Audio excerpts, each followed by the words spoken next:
What's up everyone, hello and welcome back to Sugam Pixels. I'm Abhishek and this is my PC build for 2025. We're building in a Fractal design North XL case which is all black with gold accents and a tempered glass side panel. This is a Core Ultra 9 Series 2 285K build and we are pairing that SoC with the ASUS ROG Maximus Z890 Hero motherboard. This is one of the premium motherboards for the LGA1851 socket. A 32GB Corsair Vengeance RGB DDR5 RAM.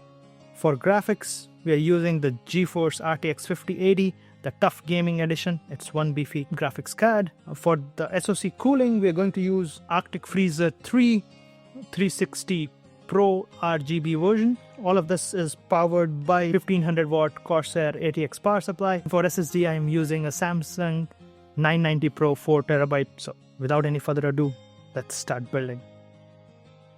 Okay, let's take this guy out.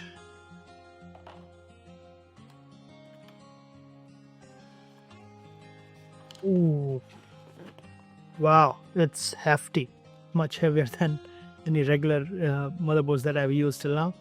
Let's peel off these beautiful peel-offs. And the rear I/O. Let's look at this motherboard. It's a really clean all black design. It should look perfect in any build, be it an all black build or a white build. Looks really clean, and as you can see, it's premium. It has this Maximus logo on the rear I/O panel, and you have this polymo light. If I turn the board back around, you'll see that the rear of the board has a metal backplate which would help with thermal dissipation and at the same time protect the board from getting scratches and getting damaged while you assemble it.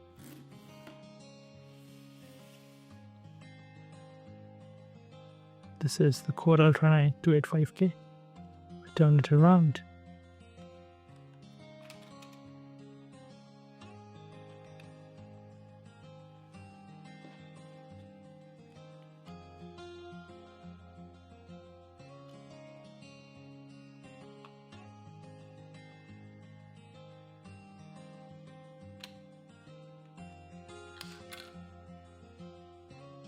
This is the Intel Core Ultra 9 285K. And this is the default mounting bracket for it. You just press on it and snap it in. But because we are going to use an Arctic freezer, we're going to use this contact frame. So to do that, we need to remove the factory mounting bracket and store it somewhere safe in the motherboard box for the next time if we need to change something.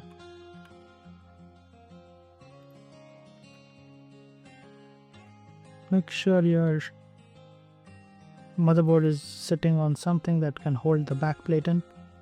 Otherwise, the backplate will move and that will cause a lot of trouble in assembly.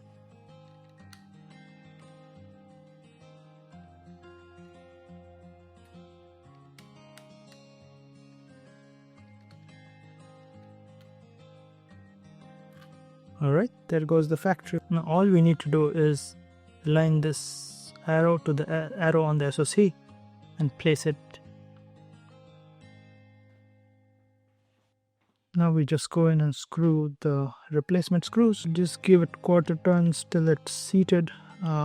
Make sure you don't over torque it, but tighten it in small quarter turns in a diagonal pattern just to make sure it is properly seated. This contact frame should help transfer heat more uniformly to the water block and the copper plate. So now that our final quarter turn, now it's sturdy, our SoC is installed and so is our contact frame. Next we're going to assemble our SSD. We're going to use the top slot. This has a quick release mechanism, so you just need to pull it up, take it off, and then we'll remove this liner on the thermal pad, insert it, and then we press on top and slide. As simple as that. That's the Q slide. We do the same thing on the top. We're going to remove the liners on this beefy heatsink. Once that is removed, this is as simple as going in, pushing down, and then latching. So now that the SSD and our SoC is installed. Let's put our RAMs in. But I'm going to populate all 4 of these, but if you are using only 2 RAMs, then use 2nd and 4th slots. We're going to remove the liner from here. This is the Corsair Vengeance DDR5 6400 mega transfers per second, and it is a CL32. I'm going to take it, put it in the slot and apply firm pressure till it pops up. You should hear a click, just like that. Similarly, we take the final RAM, apply firm pressure till you hear that click. That's it. Now that all of our RAMs are assembled, everything is done on the motherboard side. Let's prep the power supply. As we're using the Corsair power supply, which is fully modular, it didn't come with any of the cables attached. So I have gone ahead and put in all the cables that we need. Put in the 24-pin motherboard cable, 2 PCIe for the motherboard, additional PCIe for power on the Z890, and the 12-watt connector for our GPU. I've also plugged in the Type-C that you need to control the IQ software for Corsair. We'll plug it to a USB header on the motherboard. And we're going to use the Fractal North Excel frame to mount this into the case. We're going to make sure that the fan is facing bottom, so it intakes air through the bottom. We can just take this bracket and screw it onto your power supply. 3 more of these, and then we're set. Now that this is screwed in, we can pass all of these cables to the bottom, and then we just make sure you have enough room for your stuff, and then just slide it in and use the 2 thumb screws to lock it in place. Now that the power supply is in and we have the cables down here, we can route it through all of these grommets and holes as needed. But first, let's put in the motherboard. Alright, I've placed the motherboard in here, making sure that the I/O is properly aligned, and then we can use the included M3 screws to bolt all of these down. The North Excel comes with the ATX standoffs already pre-installed, so because we're using the ATX, we don't need to worry about the standoffs. Alright, now that all the screws are in, the motherboard is locked in place. Now we'll go ahead and pass all of those cables to the grommets and connect as many as possible before we put in our AIO pump head. We'll use all of these grommets to pass the cables, but first of all, let's connect the Mega 24-pin motherboard connector. It's a little tricky to put in. Gotta make sure it is seated properly, else it won't power on. Make sure you don't flex your motherboard too much. But this one comes with a back plate, so I'm pretty sure it should be fine. Next, we'll plug in the 8-pin PCIe power that gives us 60-watt fast charging on the Type-C port. Once we have assembled this, now we can tidy up the cable. We're also going to take these 2 PCIe and route it through the top. These are tricky to install after you have installed your AIO. That's why I'm putting all of these cables in before the AIO assembly. Alright, make sure that they're seated snugly. I'm going to plug in the case cables now. First of all, our HD audio will go in this bottom corner right here. I'll route the cable through here and plug them, and we'll bring all the excess cable down there. Next up is the power LED negative and positive and the power switch. If we plug it in, power LED plus, power LED minus, and the power switch, will tuck the extra cable out back. Next, we'll plug in the USB 3.0 cable in the right angle connector.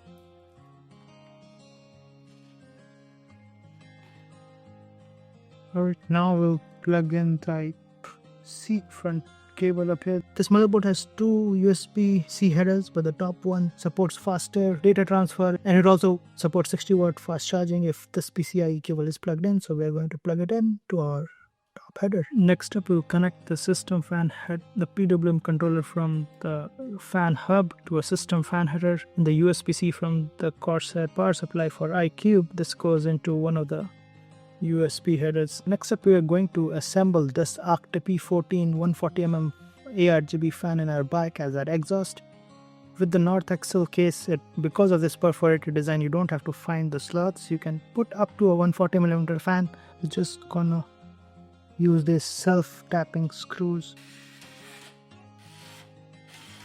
Because this is an ARGB fan, it comes with 2 cables. This is our ARGB header. We'll just take it and plug it in one of these headers down here. There it goes. And similarly for the fan header, we're going to take one and plug it in one of the headers down here. Now that the headers are plugged in, we'll take all of this excess cable and pass it through to the back side. Alright, it's finally time to assemble the AIO. We're going to take this MX6 thermal paste that was provided in the box with the AIO and make a nice X pattern out of it.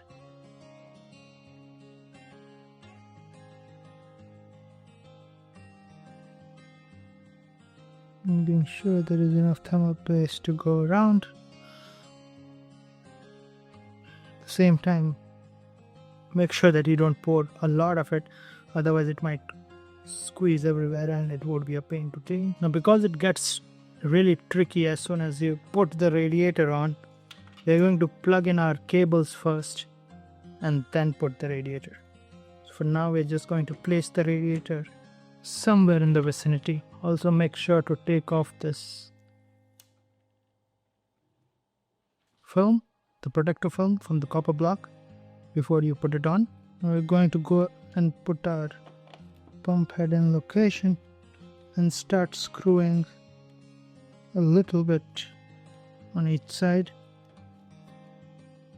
making sure that we are not over constraining one side. So turn each on every side till it becomes fully seated.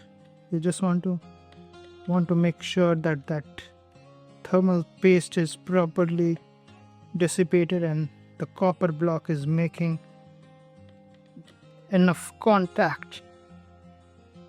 Okay, that.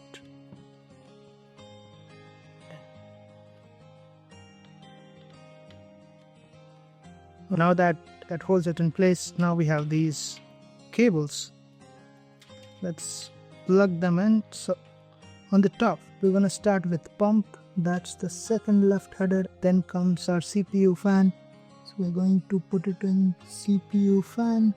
The gray header is up top. Now for the VRM, we can place it at any fan header. There is one available right next to our CPU pump.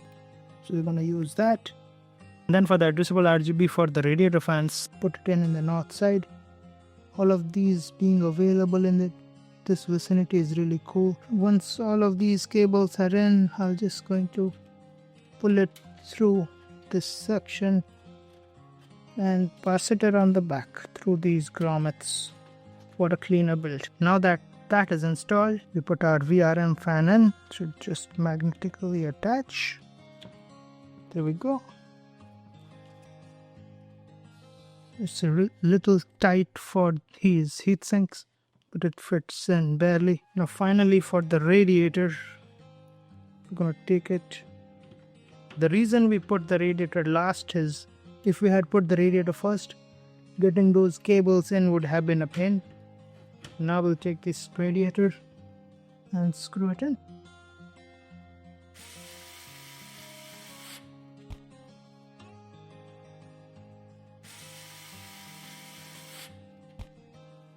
And the final screw.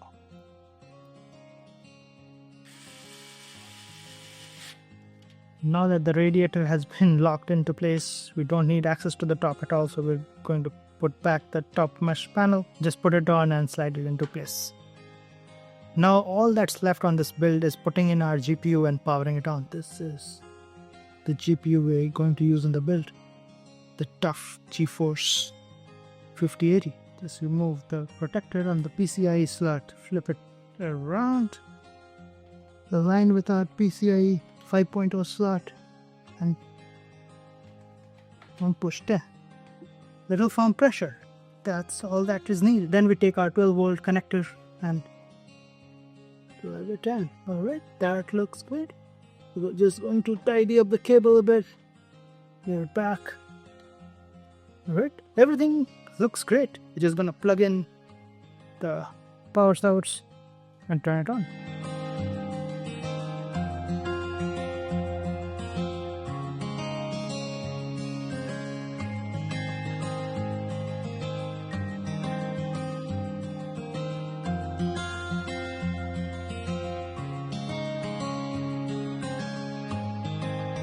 So that's it from this video. I hope you guys enjoyed this build. This is a beast of a PC and it looks really great. Yeah, I hope you guys enjoyed this build. If you did, please don't forget to hit that like and subscribe button. Helps us out a ton. And for everything gaming and travel and tech, keep it right here at Sugam Pixels. I'll see you guys in the next one. Peace.